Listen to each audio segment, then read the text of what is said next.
बिस्मिल्लाहिर्रहमानिर्रहीम, अस्सलाम वालेकुम, welcome to Atif Ahmad official. आज की इस वीडियो में मैं आपको बताऊंगा कि अगर आप बोर्ड के मार्क्स से खुश नहीं हैं, आप ये समझते हैं कि आप इससे ज़्यादा मार्क्स ले सकते हैं, तो फिर आप क्या करेंगे। तो इस हवाले से एग्जामिनेशन पॉलिसी जो आई है उसमें भी एक पॉइंट है। पहले मैं आपको वो पॉइंट पढ़ के बताता हूँ, उसके बाद फिर मैं इसकी वजाहत करता हूँ। अगर किसी तालिब इल्म को ये प्रमोशन पॉलिसी पसंद नहीं तो अगले साल 2021 में इम्तहान दे सकता है। इसके लिए तालिब इल्म को 15 जुलाई 2020 तक अपने बोर्ड को मुतला करना होगा, वरना ये समझा जाएगा कि आप मौजूदा पॉलिसी पर राजी हो। जो तलबा 15 जुलाई तक बोर्ड को डिक्लेरेशन फॉर्म भेजेंगे, इनको इस साल रिजल्ट जारी नहीं किया जाएगा।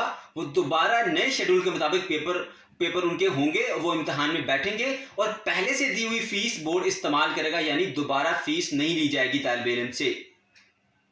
जी हाँ, तो अगर आपको कोई प्रॉब्लम है तो आप 15 जुलाई से पहले बोर्ड को ये बात क्लियर कर दें कि मैं इस एग्ज़ाम से खुश नहीं हूँ, ठीक है, ताकि आपका एग्ज़ाम दोबारा से लिया जा सके और आपकी जो एक्सपेक्टेशंस है उसके मुताबिक आपको मार्क्स मिले।